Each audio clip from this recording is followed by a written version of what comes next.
berdirinya Jamiatul Qura wal Hufat menurut sejarah yang saya ketahui itu berdasar inisiatif dari Hadratus Syekh Kiai Haji Abdul Wahid Hashim, putra dari pendiri NU Kiai Haji Hasyim Asy'ari. Ketika melihat banyak orang-orang hafid Al-Quran dan ahli Al-Quran di Indonesia yang mengadakan jamiah sendiri-sendiri, baik di Jawa, Jawa Tengah, Jawa Timur, Jawa Barat, kemudian Kalimantan, Sulawesi, dan Sumatera.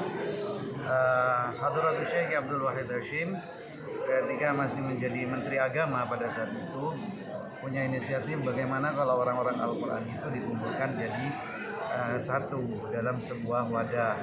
Kemudian disepakatilah membentuk jamiah yang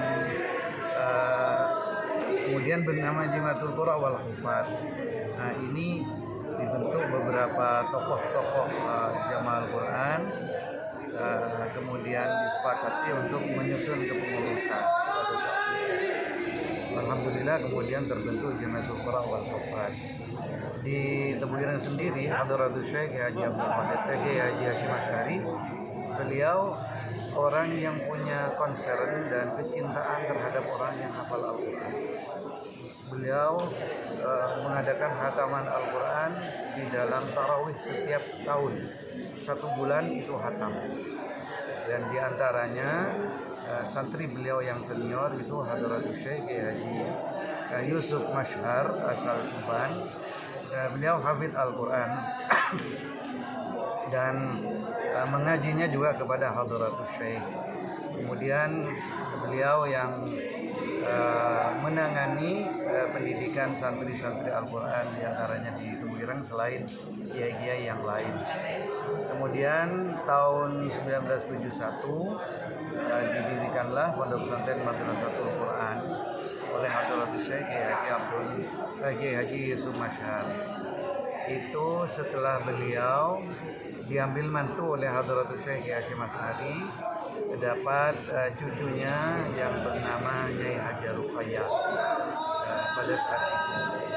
Alhamdulillah berdiri Madrasatul Quran yang pada saat itu khusus menghafal Al-Quran, yang walaupun sudah banyak sebenarnya pesantren Al-Quran pada saat itu, ada di Sampang, ada juga di di Malang, Kiai Basori Alwi, ada di Jawa Tengah, Yai Arwani.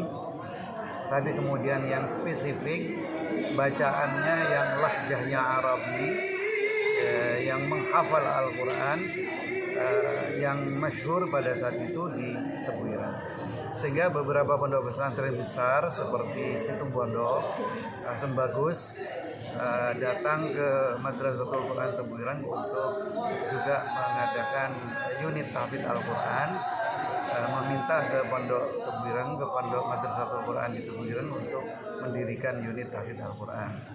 Alhamdulillah berdiri di Sembagus, di Situbondo, dengan setahu saya namanya pertama Madrasatul Quran juga. Alhamdulillah berhasil pada saat itu. Kemudian selain Situbondo juga Al-Amin, di mana pengasuhnya Kiai Haji Tijani Jauhari pada saat itu baru datang dari Makkah, tidak begitu lama, punya inisiatif untuk mendirikan pesantren tahfidz juga.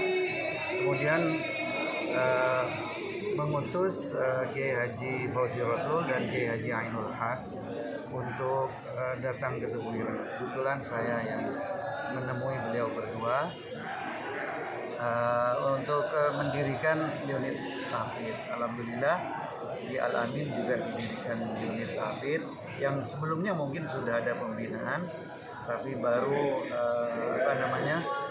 terlembaga secara baik setelah dari Madrasatul Quran itu diutus salah satu santri senior namanya Ustadz Dahuri yang sekarang jadi wakil rektor PTIG Jakarta untuk membina di Al-Amin. Alhamdulillah awal-awal memang agak kesulitan karena Al-Amin itu yang dipilih orang-orang yang cerdik dan nilainya yang tinggi, santri-santri yang punya nilai tinggi, agak sulit di dalam menjaga hafalannya karena kesibukannya. Tapi alhamdulillah kemudian berkembang secara baik, semakin banyak yang berminat dan sampai sekarang alhamdulillah perkembangannya baik. Nah itu dari situ barangkali bisa kita pahami bahwa sanad daripada tahfidzul Quran di dua pondok pesantren besar ini itu nyambung ke Hadratus Syekh Hasyim Asy'ari di Kediri melalui Jamiatul Qur'an wal Hufadz dan juga melalui mantu cucu beliau Kiai Haji Yusuf Asy'ari. Alhamdulillah sampai sekarang berkembang. Tadi saya juga ceritakan bahwa ada pengasuh di Anupaya, bukan pengasuh, salah satu ustadz di Anupaya yang membina tahfidz. Itu alumni juga pernah nyantri di Hamalatul Quran. Hamalatul Quran di Jombang. Kebetulan pengasuhnya alumni Madrasatul Quran juga. Berarti sanadnya sama. Tadi Anupaya, kemudian Al-Amin, kemudian Situbondo itu sama. Makanya tipe bacaannya hampir sama. Karena Hadratus Syekh Kiai Haji Yusuf Asy'ari dulu itu memang mematok untuk panduan membaca Al-Quran itu mengikuti bacaan Syekh Mahmud Al-Husari Mesir. Karena menurut beliau bacaan fasahahnya kemudian tajwidnya menurut beliau itu terbaik menurut beliau, dan menurut beberapa hakim internasional kata beliau dulu Syekh Mahmud Al-Husari itu paling bagus sepanjang yang beliau ketahui. Beliau mengatakan seperti itu kepada santri-santri. Jadi dulu di Tebuiran nggak boleh mengikuti bacaan imam yang lain, harus Syekh Mahmud Al-Husari, itu diantaranya standarnya. Makanya setahu saya baik Al-Amin, Situbondo maupun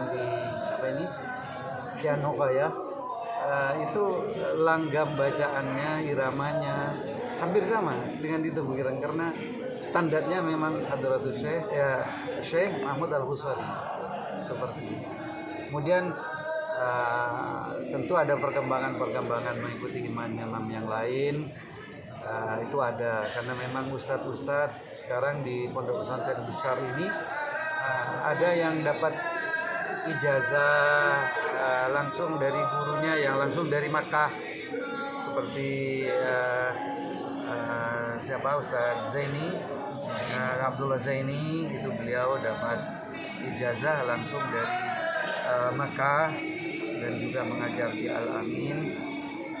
Itu dinamika setelah ada beberapa perkembangan yang lain. Saya kira itu. Jadi artinya bahwa tahfidz Al-Quran di beberapa pesantren di Jawa Timur sepanjang yang saya tahu itu memang standar pondok pesantren Tebuiran asuhan dari Hadratus Syekh Kiai Haji Asy'ari.